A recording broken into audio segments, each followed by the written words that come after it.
Hello everyone. Today we have a very special guest, Mr. Jordan Peterson. Thank you very much for participating in my Antinatalism talk show. What are your thoughts on antinatalism?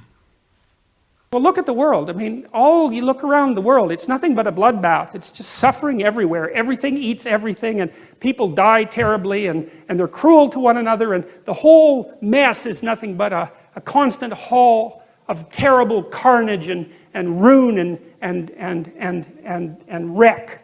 It would be better if it was never existed at all. And that's a very, very interesting idea. Alright, this was a very straightforward response. What does this mean for the moral obligation you have as someone who thinks about getting children? So that's the spirit of Satan, if you're a mother, and if you're a mother who's worth her salt, you offer your son to be destroyed by the world. That's what you do. I mean, that's what's going to happen, right? He's going to be born, he's going to suffer, he's going to have his trouble in life, he's going to have his illnesses, he's going to face his failures and catastrophes, and he's going to die. That's what's going to happen. Okay. How much trouble would you want there not to be? It's a weird question, right? Well, actually, this is a pretty simple question. I would prefer to have no trouble at all. But okay, let's pick up another point. There's a common notion that children will make you happy. May you offer some insights on that? The psychological literature is quite clear. If you do moment-to-moment comparisons of people who have kids and people who don't have kids, the people who don't have kids are happier.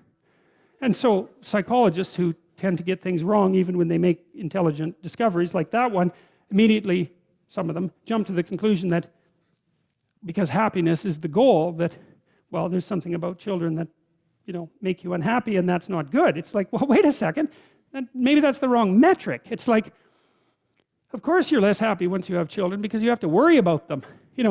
My neighbor down the street, who's a very smart woman, said to me once, you can only be as happy as your unhappiest child.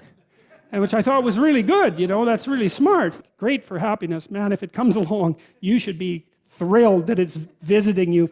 But the notion that that's what you should pursue, that's the weakest possible notion. First of all, as soon as something terrible happens to you, you're done. It's like, life is to be happy. It's like, well, now you have cancer. So how's that? Sorry to interrupt you, but you can get cancer with or without children. And what do you say when your child gets cancer? It's like it's a rare person that doesn't have some catastrophe one person away from them. It's like life is to be happy. That's not right. All you have to do is have your eyes half open and you see that the fundamental reality of life is tragedy and suffering. That's inescapable. That doesn't mean that it makes life unbearable or that it makes being something that shouldn't have existed. Right? That isn't what it means. But it means that you have to contend with it and you have to get ready. And the willingness to adopt responsibility for yourself and for others is the precondition for that. And then maybe if you do that properly, then now and then you get some happiness. You can sit at the end of a day and you have half an hour where your conscience is clear and there's nothing that you need to be doing, and you can relax and think, that's all right, things are okay, and thank God for that. And that's maybe where you get your happiness. So that's something. That's growing up, man, obviously. And to not know that, and to not be taught that. Like, everyone should be taught that. If you have a very sick child, for example, or maybe your whole family is suffering, as whole families do sometimes, an idea is going to come to you. It's like, good God, who put this mess together? Well, you put this mess together by having children. But let me get to another point. Mr. Peterson, now I have some kind of a thought experiment. Let us say humankind goes extinct. Would it be moral to recreate the human race, providing a life of bliss for most, while risking the suffering of a few? Goethe asks the same question in Faust. He has a character named Mephistopheles, and Mephistopheles he's kind of the intellectual angle of Satan. That's one way of thinking about it. And he says the same thing. He's talking about his motivations. He says, well, what motivates the great adversary of mankind? And Mephistopheles says it's straightforward. Being is so terrible that it should be eradicated. Okay, fair enough. strong argument. The only logical conclusion that you can draw from that is that life is so terrible that it shouldn't exist. I see. So do you believe that antinatalism will be more significant in the future?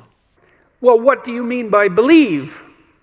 Like, do you mean the words? Like, I don't know what you mean by believe exactly, because, and that's got me in trouble too, because, you know, people think that attempting to clarify the meaning of words is an attempt to escape from the question when it's actually an attempt to specify the question. I mean, is what you believe what you say or what you act out?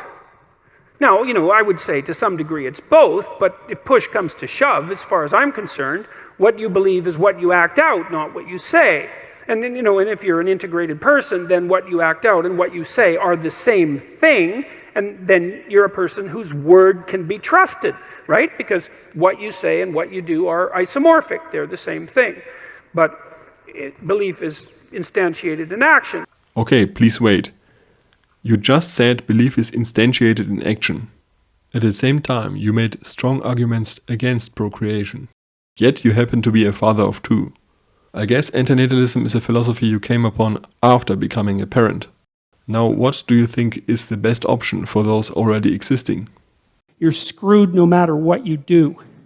You know, and that actually frees you, is that you have path A that has catastrophes, and you have path B that has catastrophes, and you don't get to have the no catastrophe path, but you get to pick which one.